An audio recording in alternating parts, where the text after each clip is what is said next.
दोस्तों नमस्ते। जय हिंद, जय भारत, वंदे मातरम। मेरा नाम है वीरेंद्र त्रिपाठी और मैंने कल जो है एक वीडियो बनाया था जिसमें छत्रपति शिवाजी महाराज और अफजल खान का, जिसमें कैसे युद्ध हुआ और अफजल खान कैसे मारा गया। लेकिन दोस्तों, आज हम शिवाजी और शाइस्ता खां के बीच जो मुठभेड़ हुई थी उसके बारे में बताने जा रहे हैं।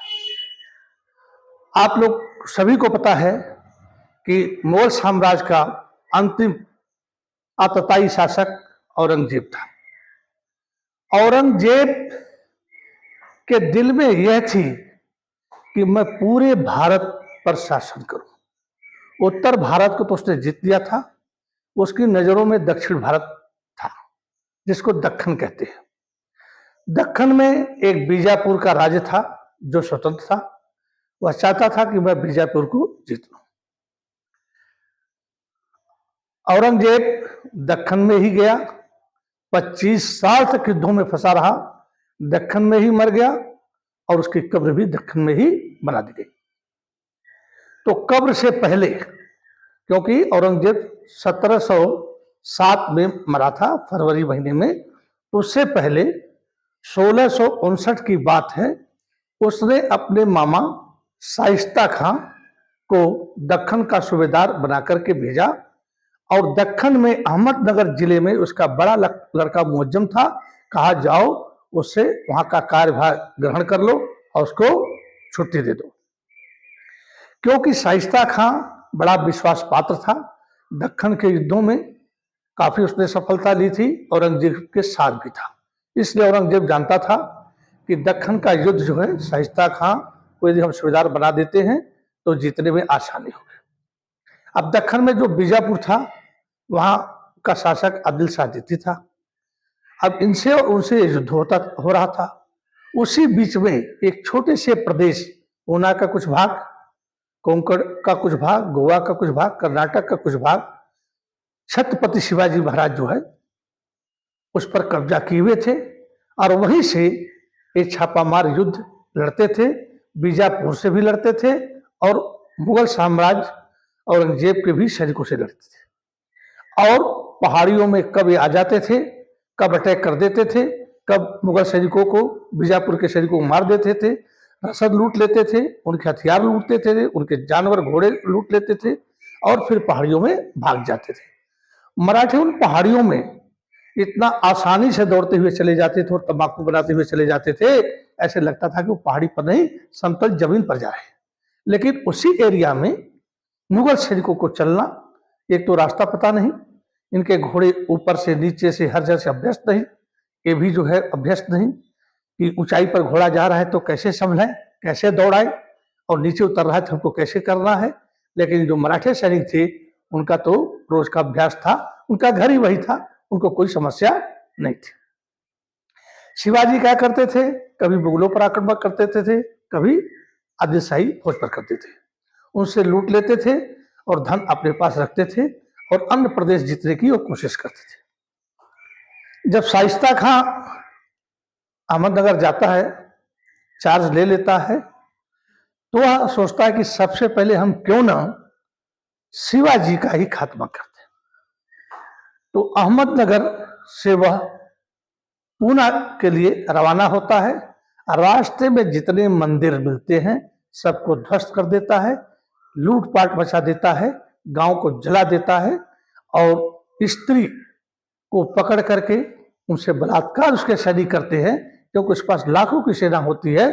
और उसके बाद जो जवान बूढ़े जितने हैं उनको कत्ल कर दिया जाता है और गांव के गांव उजाड़ दिए जाते हैं, आग लगा दिए जाते हैं। ऐसे करते हुए शाइस्ता खां 60 में ये अपने पूना पहुंचता है। अब पूना का दुर्ग, जिसको लाल किला कहते हैं, लाल दुर्ग कहते हैं, उस पर कब्जा जमा करके और उसके अंदर वो चला जाता है और वहीं से युद्ध का संचालन करता है। उसके सैनिक पूरा जो है पूना जो है छावनी में तब्दील हो जाती है और वहां पर वो रहता है। दोस्तों, लाल महल से महज 11 किलोमीटर दूरी पर सिंहगढ़ का एक किला है जिसमें छत्रपति शिवाजी रहते थे। उनको ये पता चला कि हमारे मंदिरों को तोड़ रहा है, हमारी बहू बेटियों की इज्जत लूट रहा है, हमारी जनता को मार रहा है। तो उनकी माँ ने, जो उनकी जीजाबाई उनकी माँ थी, उन्होंने कहा था कि हिंदू धर्म की बेटा रक्षा करना और गौ और ब्राह्मणों को भी साथ में रक्षा करना। शिवाजी के यह रक्त खून के कणकण में समाया हुआ था कि महिलाओं की, ब्राह्मणों की, हिंदू धर्म की, सनातन धर्म की हमको रक्षा करनी है, चाहे उसके लिए हमें कोई भी कीमत, कोई भी कुर्बानी देना पड़े। इनके जो भी सैनिक थे, सरदार थे, बड़े इनके विश्वास पात्र थे, इनके साथ रहते थे और इनके लिए अब उनके अंदर भी वही भावना भरी थी, हिंदू धर्म की रक्षा करना है और ब्राह्मण, गौ और महिलाओं की रक्षा करना है। शिवाजी एक ऐसे योद्धा थे जो कभी भी महिलाओं का अपमान नहीं किया। जब भी कोई छावनी पर जीत लेते थे, वहां महिलाएं मिल जाती थी, इज्जत के साथ उनके मुगलिया हरम में, जहां पर वो उनके और लोग थे, वहां पहुंचा देते थे। कोई भी कुरान की पुस्तक मिल जाती थी, उसको जलाते नहीं थे, माथे पर लगा करके, अपनी सेना में कोई मुस्लिम होता था तो उसको दे देते थे। तो शिवाजी का सादा जीवन उच्च विचार था दोस्तों।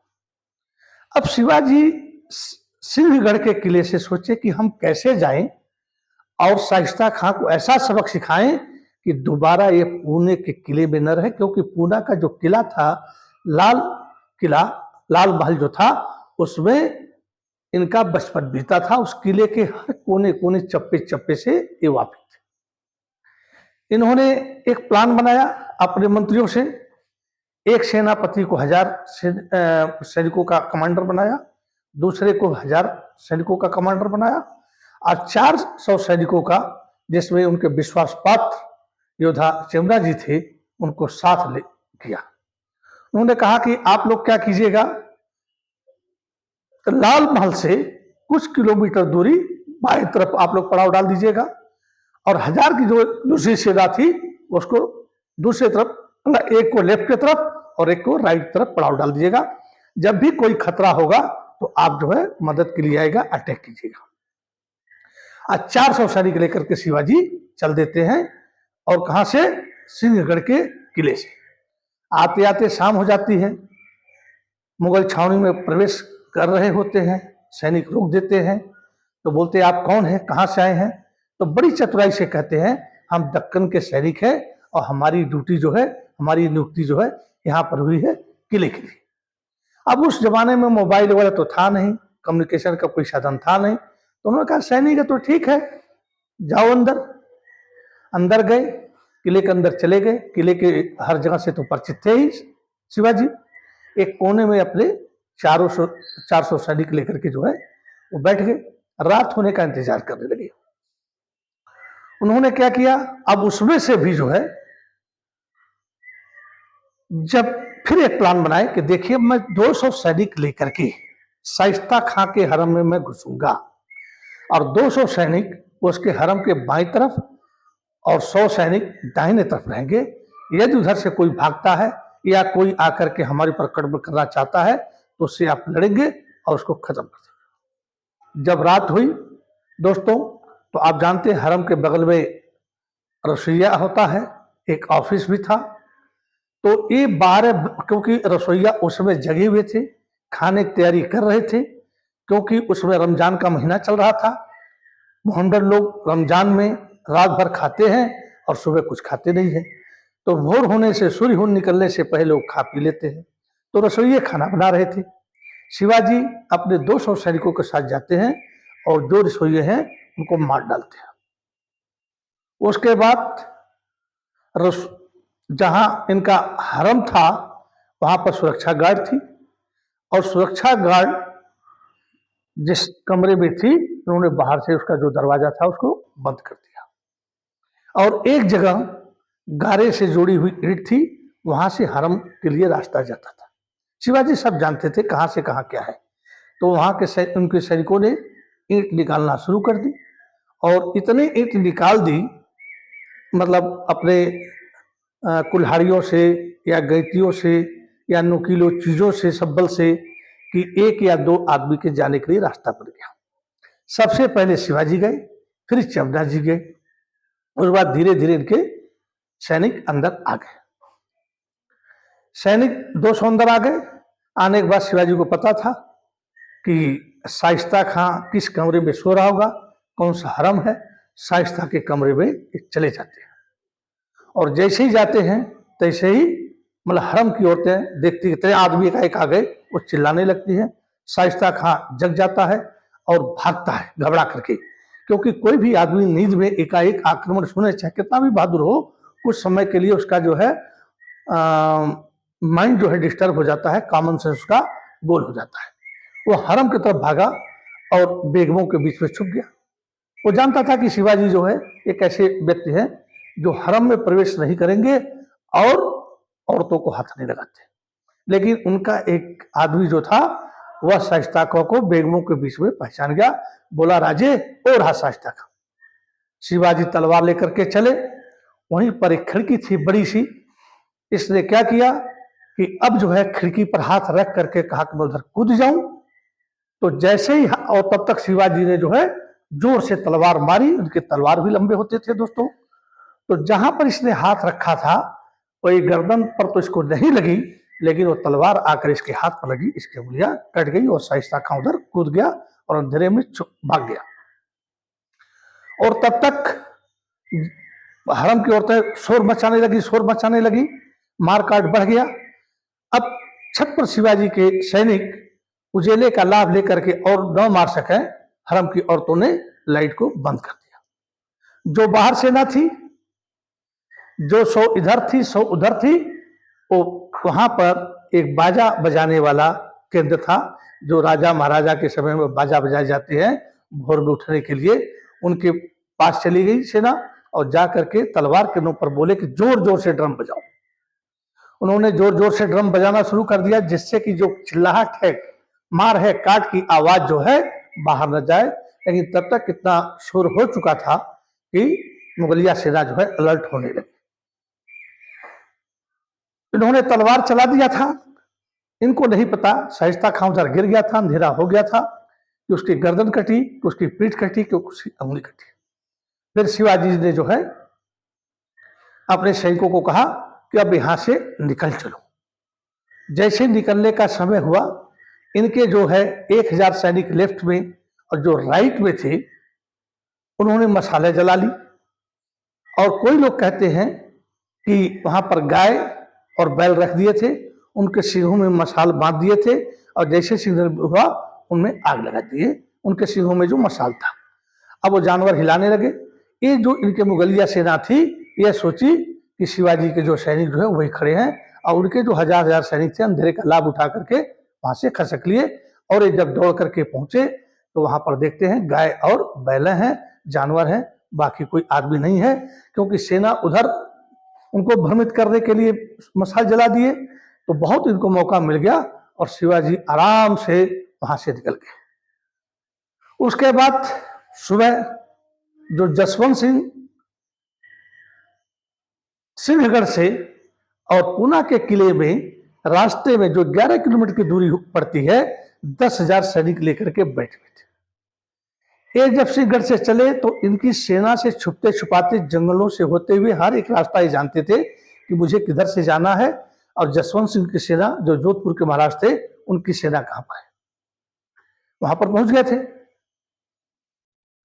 जसवंत सिंह सुबह आते हैं मिलने के लिए शाइस्ता खां के। जब पता चलता है कि क्योंकि 11-12 किलोमीटर होता है, बीच में है तो 5-6 किलोमीटर है, आते हैं शाइस्ता खां से मिलते हैं। तो शाइस्ता कहता अरे आप भी यहाँ, मैं तो सोचा कि शिवाजी की सेना से लड़ते हुए आप वीर गति को प्राप्त हो गए।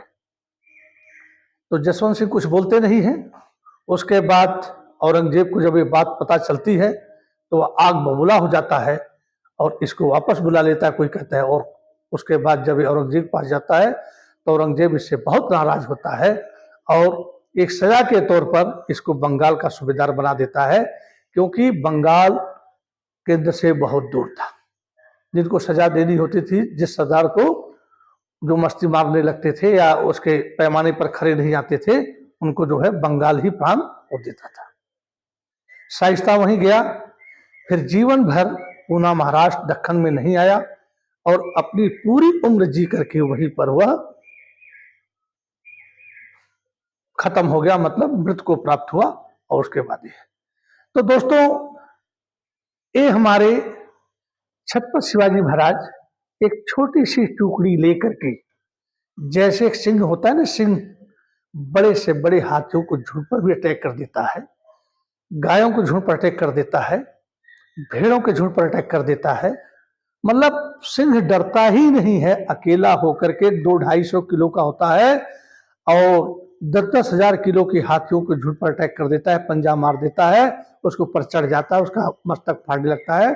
उसी तरह से दिल हमारे छत्रपति शिवाजी का था कि वह सिर्फ मात्र 400 के साथ 1000 सेना इधर, 1000 से 2400 सेना लेकर के, अब मुगलिया सेना जो लाखों में थी, छावनी में फैली थी, वह शेर की तरह से अंदर घुस गए और उन्होंने 3000 सैनिकों को मतलब सब मिला जुला करके मार करके निर्दोष कर दिया। और इनके सिर्फ 6 सैनिक मारे गए और 100 कुशल जो है फिर वो जो है सिंहगढ़ के किले में आ गए और जंगलों में चले गए, उनका बाल बांका भी हुआ। तो ऐसे वीर सपूत जिन्होंने हमारी हिंदू धर्म की रक्षा के लिए, गौ की रक्षा के लिए, ब्राह्मण की रक्षा के लिए और लड़कियों और महिलाओं की रक्षा के लिए जिन्होंने बीड़ा उठाया था, ऐसे वीर सपूत को हम सत सत नमन करते हैं। ऐसे ही वीर हमारे भारतवर्ष में होने चाहिए, जिससे कि हमारा सनातन धर्म उन्नत करे, हमारा हिंदू धर्म उन्नत करे, हमारी महिलाएं सुरक्षित हों, हमारी बच्चियां सुरक्षित हों, पूरा देश सुरक्षित हो। इसी के साथ नमस्कार, जय हिंद, जय भारत, वंदे मातरम।